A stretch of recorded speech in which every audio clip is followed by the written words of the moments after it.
This presentation will cover the 5 key steps to making critical decisions that can affect your business. Needless to say, entrepreneurs will be facing them a lot in their business career.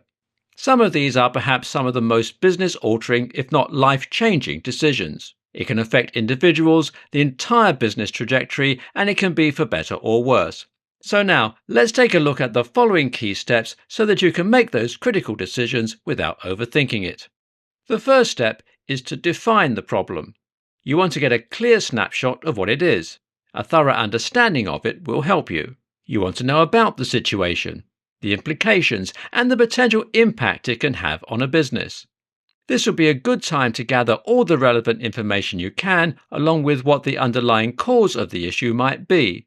You need to have a solid enough foundation as possible that can support the decision you're about to make.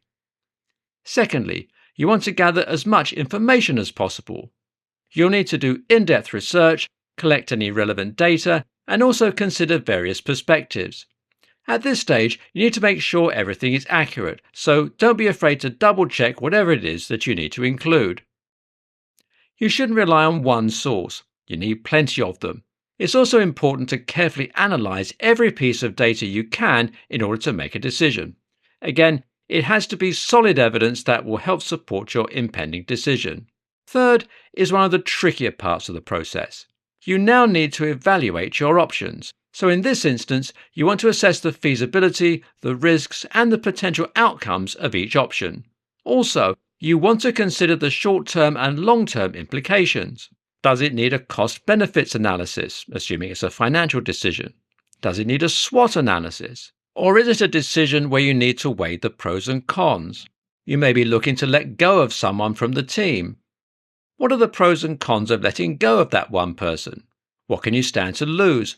What will be affected if the person is no longer part of your group? At this point, you need to carefully weigh your options, and at that point, you will need to select one that is the most suitable. Fourth, it's time to make the decision and execute on it. And at this point, it may be a good idea to share the decision with someone on your team who you can trust. If you're making an impending critical decision, one thing to know is that if it's something you plan on doing in the future, consider whether or not it's important to inform your team members first of what's going on. No one likes surprises, albeit the surprises that will hit them like a ton of bricks, so you'll need to make a decision and have the confidence in doing so. Finally, implement the decision. Self-explanatory if we say so ourselves. Just implement the decision, any plans that go along with it, allocate the necessary resources, and monitor it regularly. Then you'll see the whole thing play out. The decision may prove itself to have a positive impact or a negative one. Trial and error is always one of those things that happens in business, and making critical decisions is part of them. That'll be it for this presentation. We hope you've learned something from this. If you have any questions, feel free to reach out.